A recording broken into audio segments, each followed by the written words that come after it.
Are we on? Mic check. All right. So the victim totem pole. We hadn't talked about this in a while, and it came up today. This kid started, I don't know, getting flippy with me over a conversation we were having about transgenderism and Dave Chappelle. And so, fuck Dave Chappelle. That's basically where this kid's coming from.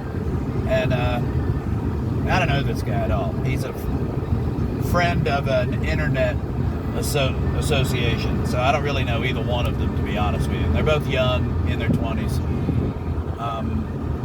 So we start trying to talk about what is it specifically about Dave Chappelle that you have a problem with? Well, he aligned himself with J.K. Rowling. I'm like, I don't even know what that means. Well, she's a transphobic, homophobic bitch or something. And I'm like, all right, well, specifically, what did he do that has you fired up about this Netflix thing? And we can't really have the conversation because, well, it turns out the kid is transgender, and I didn't even realize the kid was transgender. And this, of course, this had to eventually come up because in a vacuum of me not knowing that, he's not getting any sizzle for his victim status because I'm treating him like everybody else, basically. I'm just treating him like a white guy, and that's not going to fucking fly.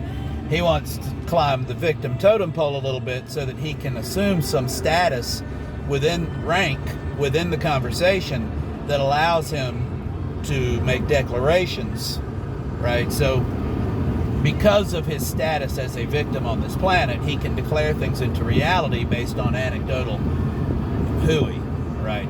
And that is where we are right now in society.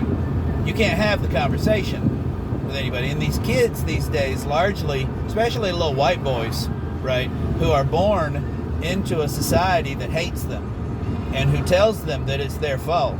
And they really have no way of contextualizing that into anything real. And so they believe it.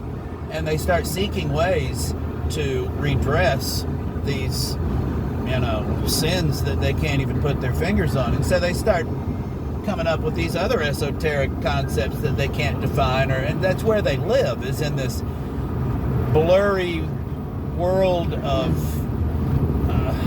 secular faith is what it is. It's a faith. It's a cult. So you get this kid who's at the bottom of the pecking totem pole. He's told he's at the top. He doesn't feel like he's at the top. He's not getting any benefit from his male whiteness. And so he starts looking for ways to climb the totem pole, and he finds it. Transgenderism. And you get a whole bunch of them that are like that, right? Like a whole bunch of these kids that are these things. That is why they are what they are, is because it's their way of trying to find some traction, some juice, so that they can participate in the goddamn conversation. Otherwise, they can't. And that's this kid. And you start trying to have this conversation with this kid, and you can't have the conversation with the kid because the kid wants to base everything in his life on his victim status, which is totally invented. Later.